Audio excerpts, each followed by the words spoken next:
하나님의 말씀 우리가 함께 봅니다. 사무엘하서 22장 1절에서 4절입니다.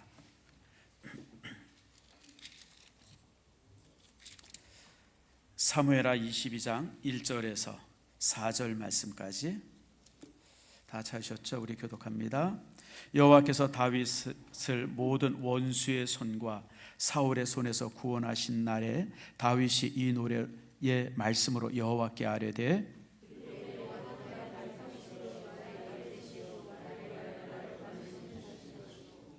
내가 피할 나의 반석의 하나님이시요 나의 방패시요 나의 구원의 뿌리시요 나의 높은 망대시요 그에게 피할 나의 피난처시요 나의 구원자시라 나를 폭력에서 구원하셨도다.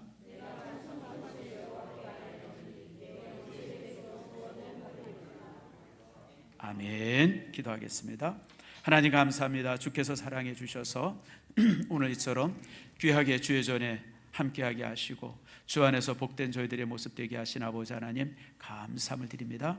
하나님 앞에 영광이 되게 하시고 하나님 앞에 복된 저들의 모든 모습들 다 되도록 인도해 주시옵소서.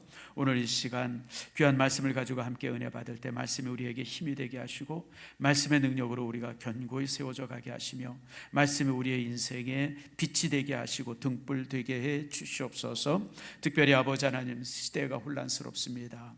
국가적으로 국내외적으로 또 세계적으로 정말 말할 수 없이 뒤흔들리는 이 시대에 우리가 정말 말씀에 굳게 서서 진리에 굳게 서서 아버지 하나님 우리가 기둥같이 서서 나라를 지키고 교회를 지키고 또 세계를 지켜야 합니다. 이 믿음을 가지고 오늘 이 시간 말씀을 듣고 받고 또 말씀 안에서 하나님 앞에 영광 돌리는 저들 모두가 되게 해 주시옵소서. 이제 우리 교회가 올해 30년이 되어집니다. 30년 동안 하나님께서 이처럼 지켜주신 거 감사합니다. 아버지 하나님 참 30주년을 맞이하면서 감사한 것밖에 없는데 앞으로도 우리 교회가 더 큰 감사로 주 앞에 설 수 있는 은총 내리워 주시옵소서. 주 앞에 모든 것 감사드립니다. 하나님 영광 받아 주시오며 특별히 말씀을 기쁨으로 감사로 받는 성도들에게 하나님의 치유의 역사가 나타나서서 질병이 치유되게 하시고 아버지 하나님 나쁜 습관들이 사라지게 하시고 거룩함으로 체험받는 저들 모두가 되게 해 주시옵소서. 감사드리고 예수님의 이름으로 기도드립니다. 아멘. 자, 우리 한번 인사합시다. 샬롬. 예, 우리 교회 표호입니다. 이 볼펜에 보면 샬롬 리바이벌 이렇게 돼 있죠. 샬롬 부흥이 우리 교회의 여러분 표호입니다. 그래서 여러분들이 항상 여러분 삶 속에 샬롬의 평강이 가득하기를 바랍니다. 우리 옆 사람과 한번 인사합시다.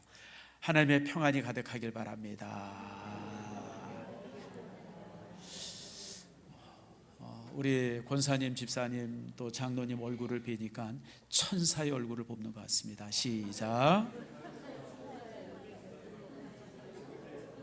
여러분 가장 작은 자에게 한 것이 죽게 한 거예요.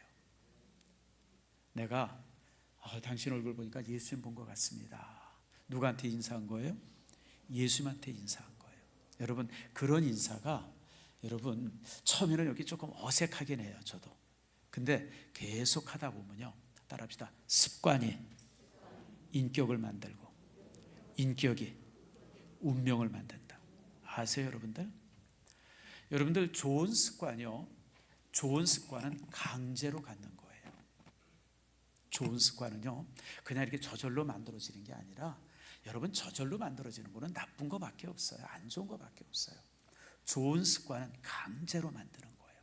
근데 그 강제로 만들어지는 습관이 10번, 20번, 100번, 1000번 가다 보면 그게 여러분의 인격을 만들고 그게 여러분의 운명을 만듭니다. 여러분의 인생을 만들어요. 그래서 여러분들 좋은 습관 가지려고 애쓰세요. 항상 손에는 휴대폰이 아니라 책을 들고. 무슨 말인지 아시죠? 이게 좋은 습관이에요. 항상 TV를 보더라도 좋은 드라마 보지 말고 뉴스 보지 말고 요즘 TV에 좋은 그 어떤 강의들 참 많잖아요. 얼마나 많아요 여러분들. 저는 강의 참 많이 듣습니다. 요즘에 제가 책을 잘 안 읽어요. 왜냐면 책 요약한 유튜브가 너무 많아요 여러분들. 책을 한 권 잡으면 일주일을 봐야 되는데 유튜브를 보면 1시간 반이나 1시간이면 그 책을 요약해 주더라고요. 물론 이제 간단하게 어떤 서론적인 요인이니까 그거 듣고 제가 책 사서 이제 다시 읽고 그러긴 하는데, 여러분들 너무 좋은 것들이 많아요. 그래서 좋은 습관이 뭘 만든다? 좋은 인격을 만들고, 그게 여러분의 운명을 만들고 인생을 만듭니다. 다시 한번 우리 옆 사람과 인사합시다. 얼굴을 뵈니까 주님 뵌 것 같습니다. 시작. 아이고, 되게 어색해하는 사람들이 있어.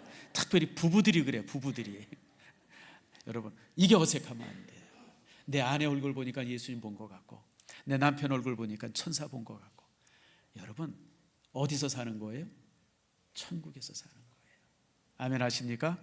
자, 오늘 이제 우리 교회가 30주년이 되어지는 참 거룩한 날입니다. 참 지나온 세월을 바라볼 때 감사밖에 없죠. 정말 감사밖에 없어요. 저희 노예의 교회가 한 70교회, 한 80교회 정도 되는데, 참 저와 같은 시대에 개척한 교회들이 참 많았습니다. 그런데 하나님께서 우리 교회는 이만큼 성장시켜 주셔서 여러분들과 함께 이렇게 예배할 수 있는데, 사실 우리 노예 안에 그 70교회 중에 거의 50교회가 100명 미만 모입니다. 그리고 이제 한 40교회는 50명 미만의 교회입니다. 정말 생존하는 것 자체가 쉽지 않을 정도로. 그런데 하나님께서는 부족한 저를 이렇게 세워주셔서 여기까지 교회를 이렇게 아름답게 인도하셨고, 또 참 하나님 앞에만 감사할 뿐 아니죠. 또 여러분들과 함께 참 제가 오늘 중창하는 네 분을 이렇게 면면을 이렇게 보면서 제가 감사해요. 제가 여러분들 세상에 나가서 이런 데 바깥에서 무슨 얘기를 하면 이 네 사람이 내 말 들을까요, 안 들을까요? 안 듣죠. 사람 취급도 안 할 거예요. 아이고.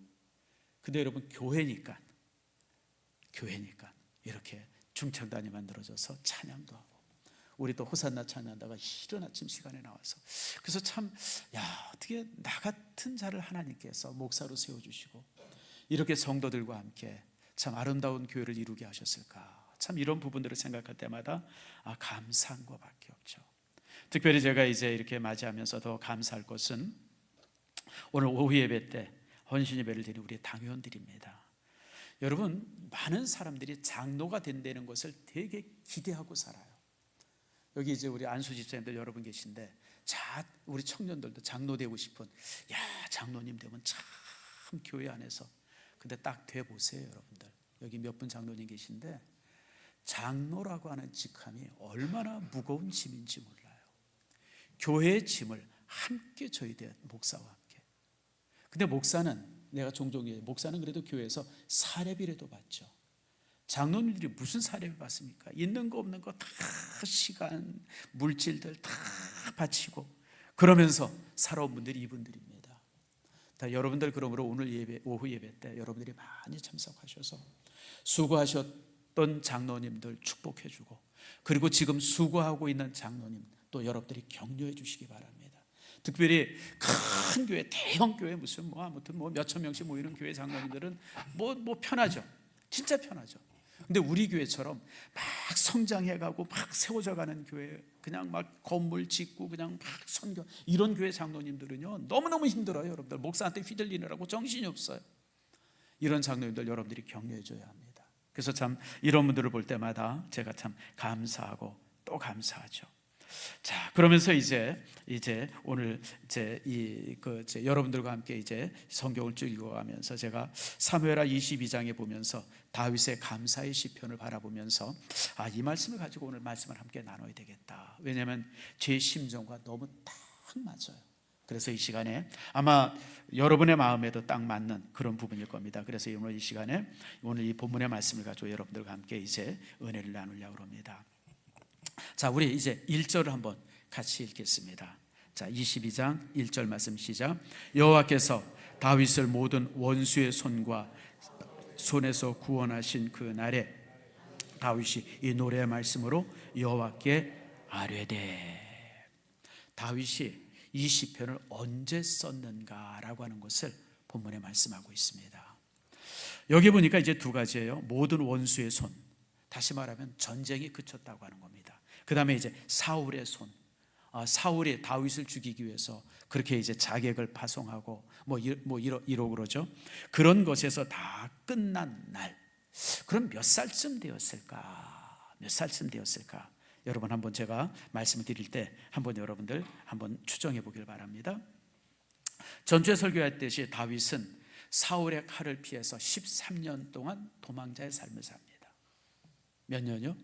13년. 여러분 짧은 세월 아닙니다. 13년 생각을 해보세요. 정말 다윗이 이제 10대 후반에 한 17, 8살쯤 되었을 거예요. 그때 이제 골리앗을 죽입니다. 전쟁터에서. 그때 이제 다윗이 전쟁터에, 형님들은 다 전쟁터에 나갔는데 다윗은 전쟁터에 나가질 않았어요. 아직 미성년자입니다. 이제 이스라엘 사람들은 18세 이상이 되어지면 전쟁이 나면 무조건 군인으로 나가야 돼요. 그러니까 이제 그 나이가 아직 안 된 겁니다. 이제 형님들은 다 전쟁터에 가 있는데 다윗은 이제 전쟁터에 가지 않았습니까? 그런데 거기서 이제 이 다윗이 골리앗과 싸워서 이제 물리치죠. 그걸 보니까 이제 사울이 또 바라보니까 이놈이 아주 쓸만한 놈이에요. 그러니까 야, 너 내 사위 되라. 그래가지고 자기 딸 미갈과 결혼을 시켜서 왕의 사위가 됩니다. 졸지에 출세를 합니다. 근데 여러분들, 인생에 있어서 이렇게 그냥 갑자기 출세를 하면요, 그게 언제나 독배가 됩니다. 독배가 돼요. 우리나라 이 사자성어에서 이제 대기만성이라는 말이 있잖아요. 큰 그릇은 이제 만성, 오래 있다가 만들어진다. 그 이제 젊은 천재들이죠. 10대 천재들이 여러분 큰 일을 못해요. 가만히 보세요. 젊었을 때, 10대 때, 그냥 어렸을 때 그냥 머리 좋다, 천재다 이래서 막 뜬 사람들은요, 뜨고 말아버려요. 그 이상하죠? 다윗이 이제 그런 상황이에요. 그렇게 너무 어렸을 때 참 이렇게 대장군이 되어지고 왕의 사위가 되어지고 이러다 보니까 시기와 질투와 미움, 이런 것이 그에게 그냥 집중적으로 쏟아집니다. 특별히 여러분, 다른 사람들이 아니라 왕으로부터 시기를 받고 미움을 받아요. 왜냐하면 이놈이 너무 잘난 거예요. 야, 저게 반란 일으키면 내가 끝장인데. 나는 윤 목사가 요만큼 된 게 너무 감사해요. 더 똑딱하면 분명히 반란 일으켰을 텐데 이 정도 되니까 아주 안심도 되고. 내가 윤 목사한테 제일 부러운 게 있어요. 뭐 나보다 뭐 생긴 것도 조금 못하고 모든 게 다 괜찮은데 내가 항상 부러운 거는 윤 목사 찬양할 때 그 흥이에요. 흥. 참 어떻게 저렇게 찬양을 정말 저렇게 기쁘게 할 수 있을까. 나는 그런 게 잘 안 되는 사람이에요. 그러니까 여러분들이 저를 잘 아는 것처럼 저는 어떤 그 감정적인 사람이라고 보다는 굉장히 그 논리적이고 이성적이고 그런 사람이 돼가지고 제가 그런 부분이 안 돼서 윤 목사 찬양하는 걸 뒤에서 볼 때마다 너무너무 부러워요. 나는 왜 저런 게 잘 안 될까. 우리 집 사람이 나한테 항상 불만스럽게 얘기하는 것 중에 하나가 그런 거예요. 왜 좀 당신 그런 부분도 더 잘해. 윤 목사보다 목소리가 못해, 생긴 걸 못해, 찬양도 훨씬 잘하는데 왜 그런 게 밀리냐고. 물론 우리 집사람이 하는 얘기는 아니지만 제가 볼 때 참 이런 게 좀. 근데 다윗은 사울에게 있어서 모든 게 능했어요. 찬양도 능했고, 다윗이 찬양을 하면요 귀신이 물러갈 정도로 그렇게 찬양이 뛰어났어요. 뭐 이 리더십도 뛰어나고 또 어떤 그 이제 이 전쟁도 잘하고 그러다 보니까 이 왕이 미워하기 시작한 거예요. 저놈이 반란 일으키면 큰일 나지. 그러다 보니까 이제 그런 모습에서 이제 다윗을 죽이려고 결심하고, 심지어는 본인이 창을 던져서 죽이려고 그러고, 그게 안 되니까 자객들을 보내기 시작합니다. 그러면 세월이 13년이에요. 여러분, 참 13년간 이 날마다 죽음의 공포를 가지고 살아간다는 게 얼마나 힘들겠어요. 상상을 한번 해보세요. 남자들은 이게 이해가 됩니다. 남자들 군대 생활하신 분들, 특별히 우리 여기 이제 우리 이 해병대 나오신 분도 있고 뭐 육군 나오신 분도 있는데, 참 여러분, 저도 군대 생활 3년 하면서 너무너무 힘들었던 게, 제가 또 이제 나이가 좀 들어서 갔어요.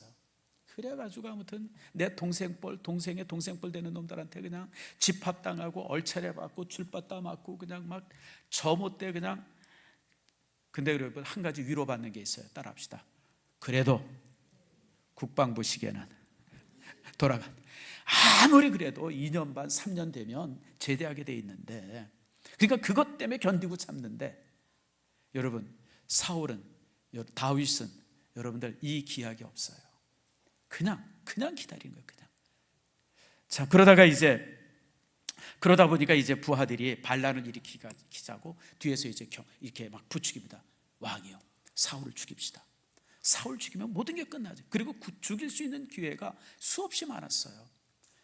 실질적으로 이제 이 사울이 이 굴에 들어가서 이제 이렇게 참 이렇게 거시기 할 때 그 다윗이 숨어 있는 굴에 들어와서 거시기를 한 거예요. 거시기가 뭔지 알죠? 예, 그 똥 쌌어요. 성경은 이제 이제 자세히 나오지 않는데 바로 눈앞에서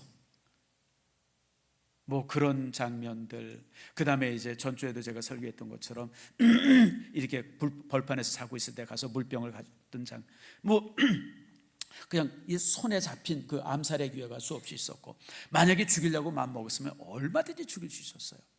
근데 다윗은 절대 욕심내지 않습니다. 그러면서 다윗이 가지고 있는 신조가 하나 있었는데, 그게 바로 뭐냐면 하나님이 주시지 않으면 갖지 않는다 이거예요. 여러분, 인생 너무 독하게 살지 마세요.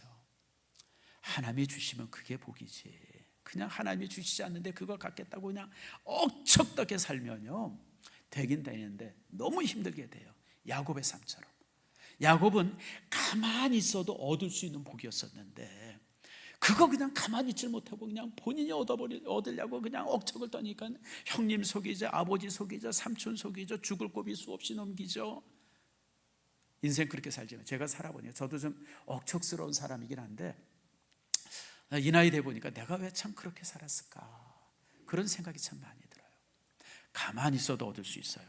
그러다가 이제 갑자기 사울 임금이 전쟁터에서 죽었다고 하는 소식을 듣습니다. 길보아산 전투예요. 길보아산은 어디냐면 이제 지금으로 말하면 요단강 그 위쪽에, 그리고 이제 지금 요르단 땅입니다. 그 이제 블레셋 사람들이 거기까지 쳐들어와요. 거기 블레셋 사람들이 어디에 살았냐면요, 제가 이 지도를 한번 보여드릴게요. 이게 이제 이스라엘 지도가 이렇게 생겼습니다. 지금 한번 자세히 보세요. 거기 가자라고 써 있는 데 있죠. 가자. 거기가 이제 블레셋 사람들 살아 있는 데고, 지금 가자 지구가 바로 여기입니다. 그러니까 이 땅은 수천 년 동안 이스라엘 사람들에게 있어서 일종의 이 발톱에 못이 박힌 것처럼 그렇게 이스라엘, 그러니까 여기가 이제 블레셋 사람, 가사 지역이 블레셋 사람들이 살고 있었던 지역이고, 지금은 이제 이 팔레스타인 사람들이 살고 있어서 지금 전쟁하고 있는 지역이 바로 여기입니다. 여기에 있던 사람들이 저 위에 다스몰이라고 있는데, 뭐 이제 뭐 단이라고 쓴데 그 위쪽까지 올라가지고 거기 옆에 이제 길보아라고 하는 이 요르단 쪽에 땅이 있는데, 자 이제 그런 땅까지 와서 이제 전쟁을 하고 거기서 이제 죽음을 당합니다. 그러니까 거기서 이제 죽음을 당하게 되어지니까 이 다윗이 그 죽음 앞에 얼마나 슬펐는지, 원수가 죽었으니까 아이고 잘됐다 이게 아니라, 다윗은 하나님이 기름 부은 왕이 죽었다고 하는 것에 대해서 너무 슬퍼하죠. 그게 여러분들 이번 주일에 여러분들이 읽어야 할 사무엘하 이제 1장에 나오는 활의 노래입니다. 그게 다윗이 쓴 시편 중에서 가장 유명한 시편 중에 하나가 그 활의 노래입니다. 활의 노래가 이제 여러분 어떻게 되어 있습니까? 1장 19절이 이렇게 있습니다. 자, 한번 우리 같이 읽어볼까요? 시작. 이스라엘아, 내 영광이 산 위에서 죽음을 당하였도다. 오호라, 두 용사가 엎드려졌도다. 두 용사는 누구를 말하냐면 사울과 그 아들 요나단을 말합니다.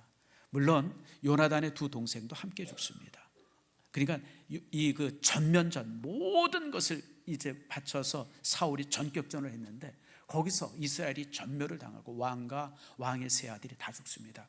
특별히 요나단의 죽음에 대해서 너무 슬퍼하는데 그게 25절과 26절입니다. 같이 한번 또 읽읍시다. 오라, 두 용사가 전쟁 중에 엎드려졌도다. 요나단이 내 산 위에서 죽임을 당하였도다.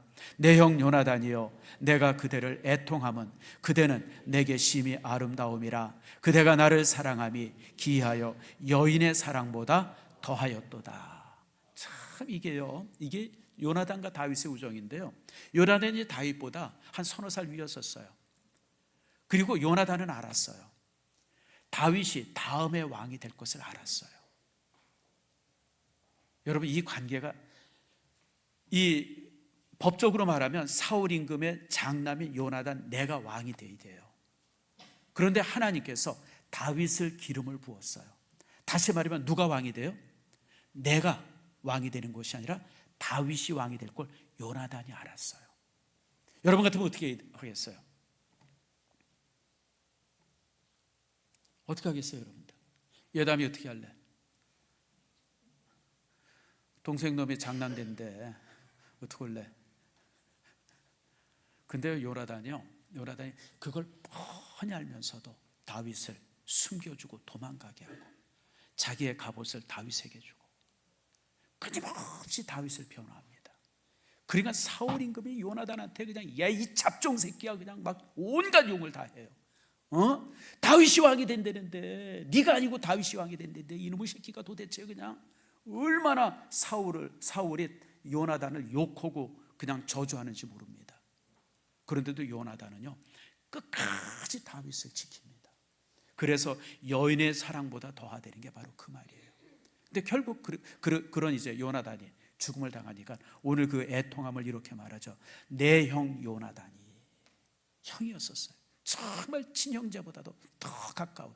그러면서 이제 이렇게 아파하죠. 그런 비통함을 이제 말합니다. 그러고 나서 이제 이스라엘은 이제 왕이 없는 나라가 되어져 버려요. 그럴 때 이제 그러니까 여러분 이게 무주공산이죠. 왕이 없는 나라가 뭐가 되겠어요?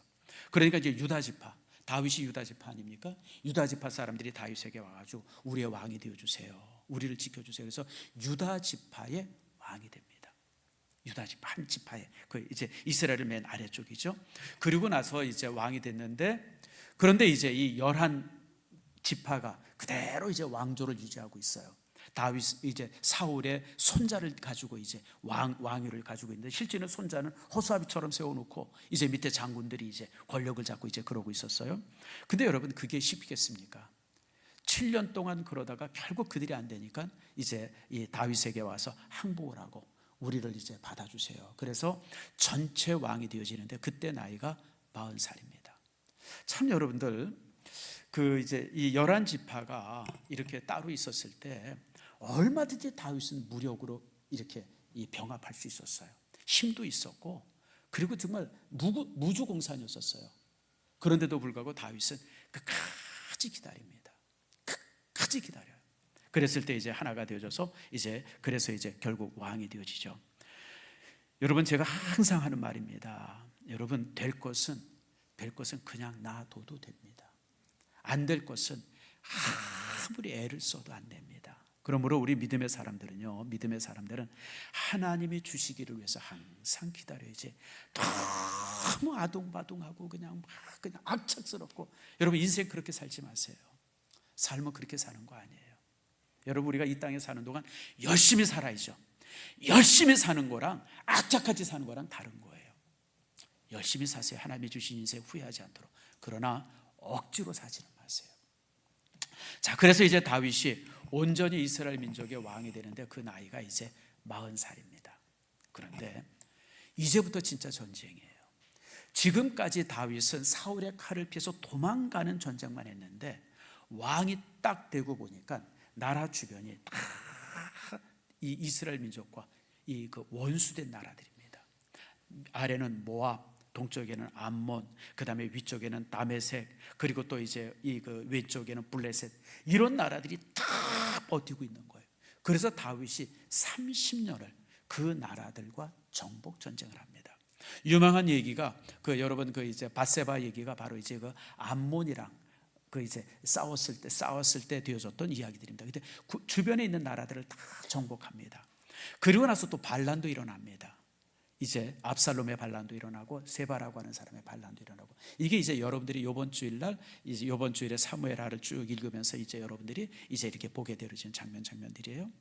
그래서 이제 반란도 진압하고 이제 주변의 나라들도 다 정복을 합니다. 그래서 이제 만들어진 나라가, 자 다시 한번 지도를 보겠습니다. 이런 나라가 이제 다윗에 의해서 만들어집니다. 남쪽으로는 애굽의 국경까지, 동쪽으로는 지금으로 말하면 이제 요르단입니다. 그리고 북쪽으로는 시리아, 거기까지 다윗이 최고의 영토를 맞이합니다. 그래서 지금요, 여러분 지금 이제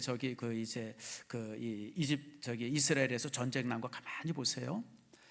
이제 전쟁 났는데 시리아가 멸망당하니까 이스라엘 사람들이 시리아 땅으로 진격을 했어요. 그래서 여러 영토를 지배해요. 근데 여러분 이게요, 이유가 있어요. 지금 이스라엘 사람들의 영토의 목표가 있습니다. 어딘지 아세요? 시리아 땅까지 그리고 동쪽으로는 요르단까지. 그것이 이스라엘 사람들의 영토의 목적입니다. 그러니까 야금야금 들어갈 거예요. 그래서 지금 시리아 땅에 시리아 땅에 이제 반란도 일어나고 여러 기회가 있는데, 어쨌든 간에 지금 이제 시리아 땅에 지금 이스라엘 군인들이 지금 쭉 진격해서 지금 다마스커스 앞까지 지금 이스라엘 군인들이 지금 거기까지 지금 들어가 있어요. 근데 이들의 목표는 뭐냐면 시리아 전체 정복이고 요르단 정복입니다. 그게 이스라엘 민족의 그 영토의 목표입니다. 그게 왜 언제 만들어지면 다윗 시대 때 만들어진 영토이기 때문에 그렇습니다. 그래서 지금 이 영토를 이제 이 다윗에 의해 가지고 이제 이렇게 세워지게 되어지죠. 그러면서 이제 오늘 다윗이 이제 이렇게 그 하나님 앞에 감사했던 것이 이제 오늘 부분입니다.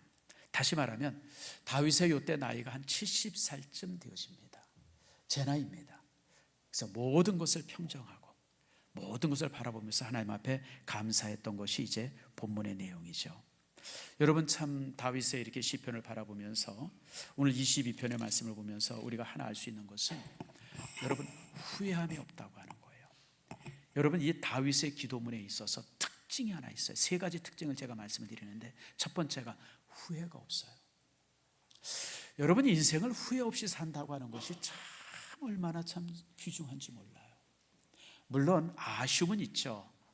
다윗의 인생의 유일한 아쉬움 하나가 뭐냐면 성전을 본인이 건축하지 못한 아쉬움은 하나 있지만, 그러나 후회는 없었어요. 하나님 감사했습니다. 그것을 이제 이렇게 얘기하고 있어요. 여러분, 예수님께서도 십자가에 돌아가셨을 때 마지막 유언이 뭡니까? 마지막 남긴 말이 뭐예요? 한번 따라합시다. 다 이루었도다. 여러분, 인생의 마지막을 그렇게 말하고 죽을 수 있다 그러면 최고의 영광이죠. 다 이루었도다. 다윗도 인생의 마지막 앞에 하나님 앞에 참 이렇게 마지막으로 남긴 말이 있어요. 디모데후서 4장 7절과 8절인데 한번 읽어봅시다. 시작. 내가 선한 싸움을 싸우고 나의 달려갈 길을 마치고 믿음을 지켰으니 이제 후로는 나를 위하여 의의 면류관이 예비되었으므로 주 곧 의로우신 재판장이 그날에 내게 주실 것이니 내게만 아니라 주의 나타나심을 사모하는 모든 자에게니라. 아멘. 여러분, 오늘 집에 가셔서 이 말씀을 찾아가지고 믿음을 이 노란 사인펜으로 이제 라이닝 해놓으세요. 저는 여러분의 인생의 마지막에 이렇게 말하고 죽기를 소망합니다. 내가 선한 싸움을 싸웠고 지금까지 싸운 거예요. 나의 달려갈 길을 어떻게 마치고 꼬린점에 도착했어요. 그리고 그때까지 뭘 지켰어요? 믿음을 지켰어요. 이게 다윗이 지금까지의 자신이 살아왔던 모든 삶을 한마디로 요약하는 겁니다. 내가 선한 싸움을 마치고 나의 달려갈 길을 마치고 믿음을 지켰으니 이제 미래죠. 이제 후로는 나를 위하여 뭐가 예비되어? 의의 면류관이 예비되었으므로. 여러분, 이게 이게 사도 바울의 마지막 유언입니다. 그런 면에 있어서 제가 또 개인적으로 좋아하는 시가 하나 있어요. 제가 종종 얘기하죠. 천상병 씨가 쓴 귀천이라고 하는 시입니다. 여러분 너무 잘 아는 시. 귀천 뭐예요? 하늘로 돌아간다. 여러분, 우리는 하늘에서 지상으로 왔다가 다시 지상에서 하늘로 돌아가는 사람이에요. 그래서 우리는 귀천이에요. 죽은 게 아니에요. 귀천, 하늘로 돌아가는 거예요. 네? 자, 이 천상병이가 뭐라고 귀천에서 시를 씁니까? 제가 한번 읽어드릴게요. 나 하늘로 돌아가리라. 새벽빛와 닿으면 쓰러지는 이슬 더불어 손에 손을 잡고 나 하늘로 돌아가리라. 노을빛 함께 단 둘이서 기슭에서 놀다가 구름 손짓하면은 나 하늘로 돌아가리라. 아름다운 이 세상 소풍 끝내는 날 가서 아름다웠노라고 말하리라. 특별히 저는 이 천상병 시 중에서 마지막 구절이 참 좋아요.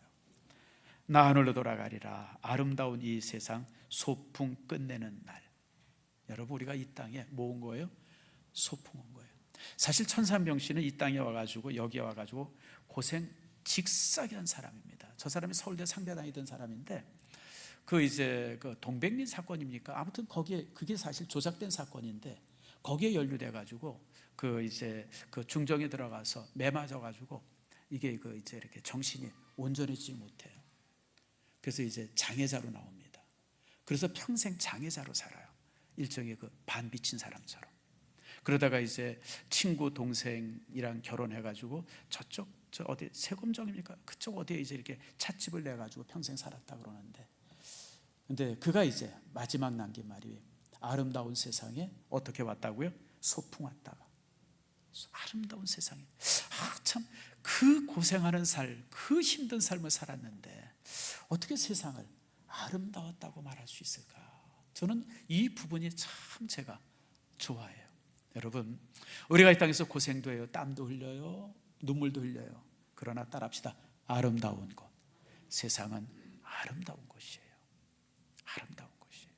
그곳에 있다가, 그래서 참 다윗은 이 땅에서 그 힘든 세월을, 그렇게 긴 세월을 힘들게 살았는데 사무엘하 22편, 여러분들이 이제 이번 주간에 이제 읽을 거예요. 아마 금요일쯤 읽을 텐데 쭉 읽으면서 시편 22편을 읽으면서 사무엘하 22편 다윗의 이 기도문을 읽으면서 발견할 첫 번째가 뭐냐면 그 어떤 부분에도 후회가 없었다고 하는 거예요. 그게 첫 번째입니다. 두 번째가 있어요. 두 번째가 뭐냐면, 자, 우리 계속해서 좀 읽어봅시다. 어디 읽냐면 2절과 3절입니다. 자, 2절과 3절이 있습니다. 시작. 이르되 여호와는 나의 반석이시오 나의 요새시오 나를 위하여 나를 건지시는 자시오 나의 피할 나의 반석의 하나님이시오 나의 방패시오 나의 구원의 뿌리시오 나의 높은 망대시오 그에게 피할 나의 피난처시오 나의 구원자시라 나를 폭력에서 구원하셨도다. 자, 우리가 2절 3절을 읽었는데 제일 많이 나오는 단어가 뭐예요? 10번이 넘게 나오는데 뭐죠? 따라합시다. 나의. 다시 따라하세요. 나의라고 하는 단어예요. 나의. 다윗은 하나님 앞에 기도할 때 하나님은 나의 하나님이었습니다. 친구의 하나님도 아니고 제사장대 하나님이 아니고 목사님의 하나님도 아니고 장로님의 하나님도 아니고 내 아내 내 남편의 하나님이 아니라 하나님은 나의 하나님이셨습니다. 이것을 가장 강하게 고백하고 있어요. 여러분, 신앙은 추상적이 되거나 관념이 돼서는 안 돼요. 현대인들의 신앙의 가장 큰 약점이 하나님에 대한 생각이 항상 추상적이에요. 그리고 관념적이에요. 하나님이 어디에만 계시면 머리에만 계세요. 머리에만. 지식 속에만 계세요. 아니에요, 여러분들. 하나님은 내 삶에 함께해야 돼요.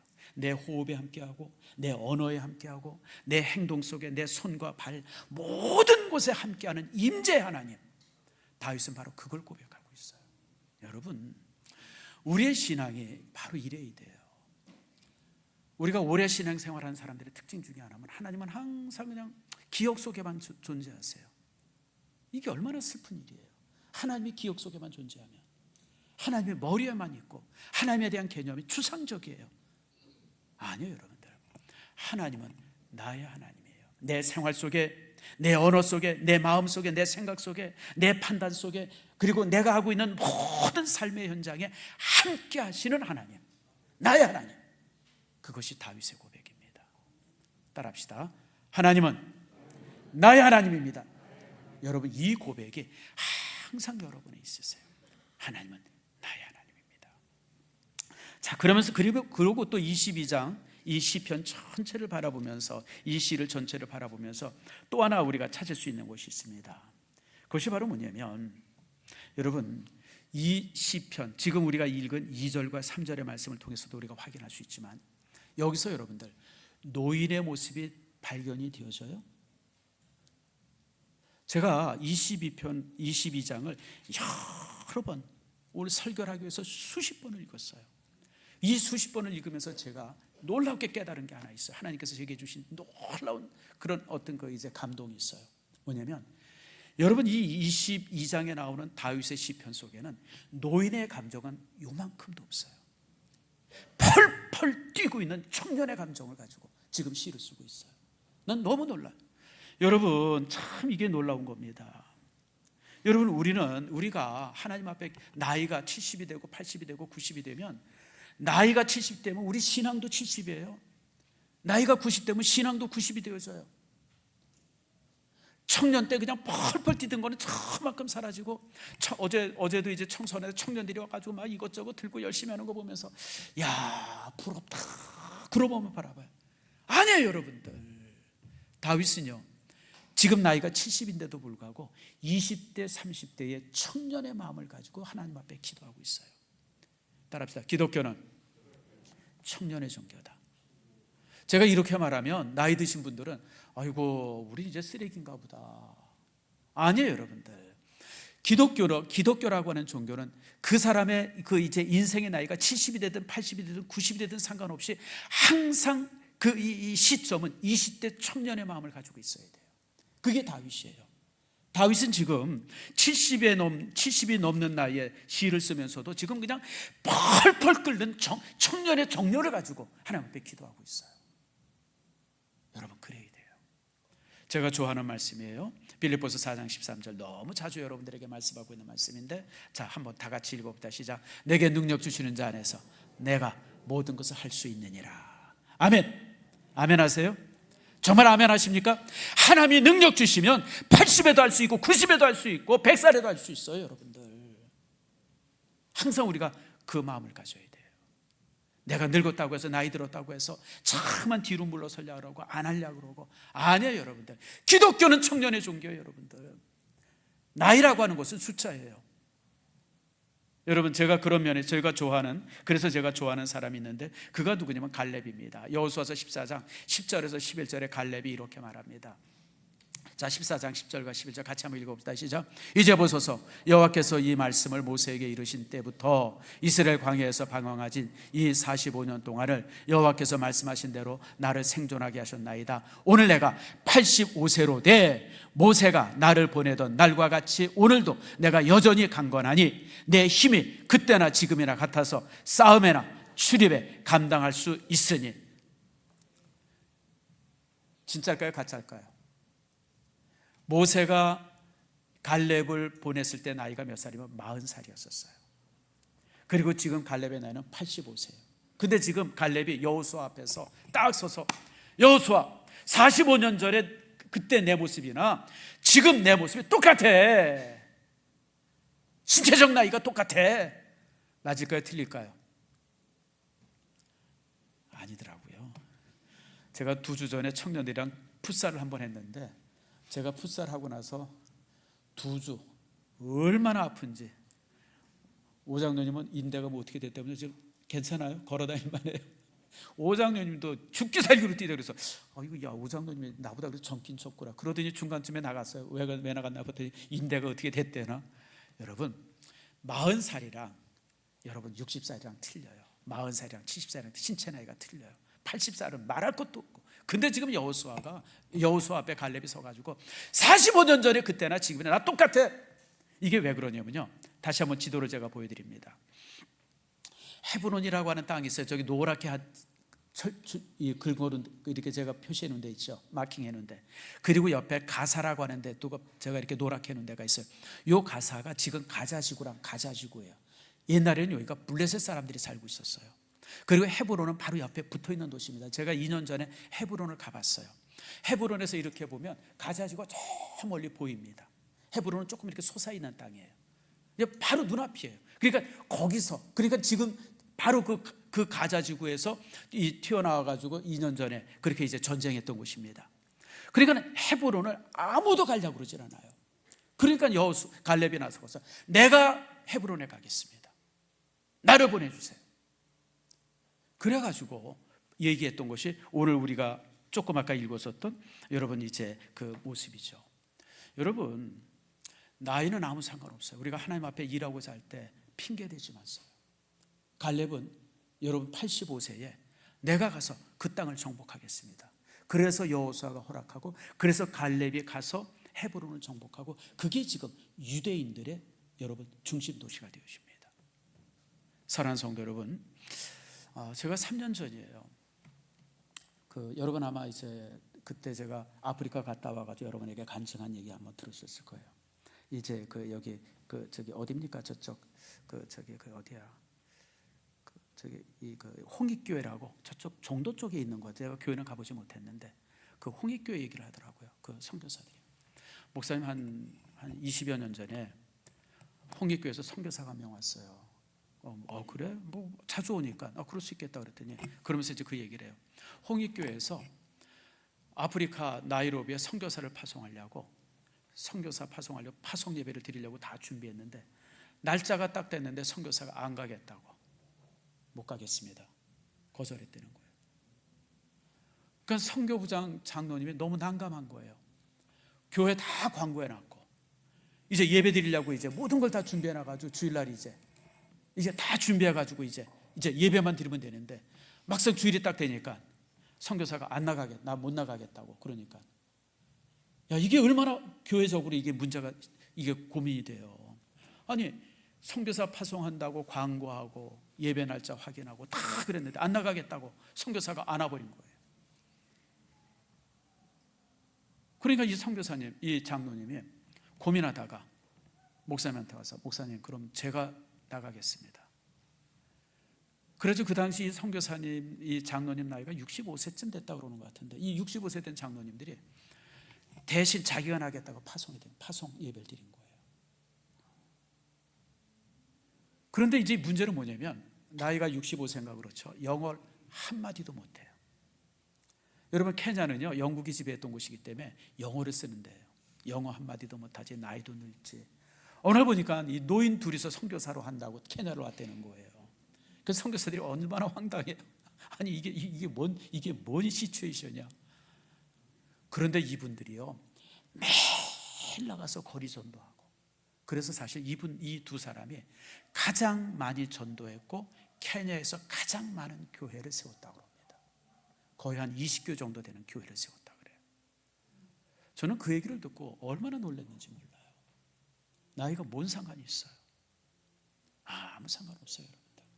그러므로 여러분들이 정말 과거에 매여 사는 것이 아니라 지금 하나님께서 나를 지금도 동일하게 역사한다고 하는 사실을 항상 가지세요. 펄펄 뛰는 청년의 심정으로. 자, 그 다음에 이제 시간이 좀 많이 갔는데 요건 이제 오후 예배 때 좀 더 자세히 말씀을 드립니다. 자, 여러분들 여기서 끝난 것이 아니라 23장 가보세요. 23장에 가보면 또 하나의 감사가 있습니다. 자, 우리 예수 믿는 사람이 잘해야 되는 것 중에 하나가 있어요. 다윗은 22장을 통해서 하나님 앞에 다 감사하고 있어요. 끝! 그게 아니에요. 다윗은 자기의 주변을 돌아보니까 또 하나의 감사거리가 찾아진 거예요. 그게 뭘까요? 40년 동안 자기와 함께한 동지들이에요. 그래서 23장에 보면 다윗 23장 8절 말씀부터 보면 마지막 절까지 누가 나오냐면 다윗과 함께했던 용사들의 이야기가 쭉 나옵니다. 이 부분은 제가 오늘 오후 예배 때 여러분에게 설교할 겁니다. 그래서 이제 요셉 밧세바라고 하는 사람을 필두로 해가지고 계속해서 이제 요셉 밧세바, 그 다음에 이제 엘르아살, 그 다음에 삼마, 그 다음에 또 이제 쭉 내려가서 여러 사람, 맨 마지막에 나온 사람이 누구냐면 39절에 햇사람 우리아라 이상 총수가 37명이었더라. 햇사람 우리아가 제일 마지막에 나오죠. 우리아는요 유대인이 아닙니다. 이스라엘 사람이 아니고 히타이트족, 헷족속 사람입니다. 헷족속 사람이 이제 이렇게 이 부하였었어요. 다윗에게 있어서 중요한 것은 자신이 왕국을 이루고 큰 일을 이룬 것은 내가 한 것이 아니라 나와 함께한 동지들이 했습니다. 그걸 고백하고 있는 거예요. 여러분, 저는 우리 교회가 이만큼 되어진 거 하나님 앞에 너무너무 감사해요. 그러나 여러분, 하나님께도 감사하지만 제가 여러분에게도 한없이 감사해요. 왜냐하면 여러분 모두가 교회를 위해서 나와 똑같이 헌신했던 분이기 때문에 그렇습니다. 항상 교회를 위해서 시간과 재능을 바쳤던 분들, 항상 교회 나와서 기도해서 기도의 불을 끄지 않았던 분들, 교회의 굳은 일들, 힘든 일들 모든 것 도맡아서 하셨던 분들, 교회를 위해서 모든 것을 바쳐서 헌신했었던 분들, 교회가 재정적으로 힘들었을 때 집을 담보로 잡혔던 분들, 교회가 보증인이 필요할 때 당연히 보증을 섰었던 분들, 드릴 힘과 물질이 부족했지만 그러나 몸으로 기도로 교회를 위해서 버티셨던 분들, 제가 이런 분들의 이름 한 사람 한 사람을 다 기억하고, 그리고 기도 때마다 그분들을 위해서 기도합니다. 그런데 여러분, 오늘 다윗과 함께 했던 용사들의 이름이 이렇게 기록된 것처럼 주의 교회 안에서 애쓰고 힘썼던 여러분들의 이름이 하나님의 생명책에 기록되어 있음을 믿으시길 바랍니다. 여러분, 하나님께서 여러분들을 다 기억하십니다. 신성교회, 그러면 정병갑이 아니라 신성교회에서 이렇게 헌신하고 이렇게 충성한 사람들이 있지, 그분들의 이름들이 우리는 잘 기억 못하고 우리는 지나간 세월처럼 모르지만 하나님께서는 모든 것을 기억하고 생명책에 기록합니다. 여러분들에게 이런 놀라운 영광이 있음을 기대하시길 바랍니다. 말씀을 맺습니다. 오늘 우리 교회가 이제 세워진 지 딱 30년이 되어집니다. 물론 이제 30년 전 3월 25일 날 우리가 이제 개청 예배를 시작을 했습니다. 한 이틀은 더 있긴 해야 돼요. 그러나 하나님께서 우리를 이제 이렇게 세워주셨어요. 여러분, 하나님께 감사하는 다윗의 시편을 통해서, 여러분 기도를 통해서 무엇을 감사했는지 후회함이 없는 감사였었고, 여러분 나의 하나님이라고 하는 고백이었었고, 그리고 여러분들 다윗이 어땠어요? 끓는 청년의 심정으로 감사하고 있어요. 이게 감사예요. 그리고 또 하나의 감사가 있죠. 함께했던 동지들과의 감사입니다. 대부분의 나라들은요, 나라가 세워지고 나면 개국 공신들을 다 죽입니다. 다 죽여요. 잔인하게 죽여요. 근데 다윗은 그러지 않았어요. 그들 모두와 함께 영광을 누립니다. 여러분들에게 이런 축복이 있기를 축원합니다.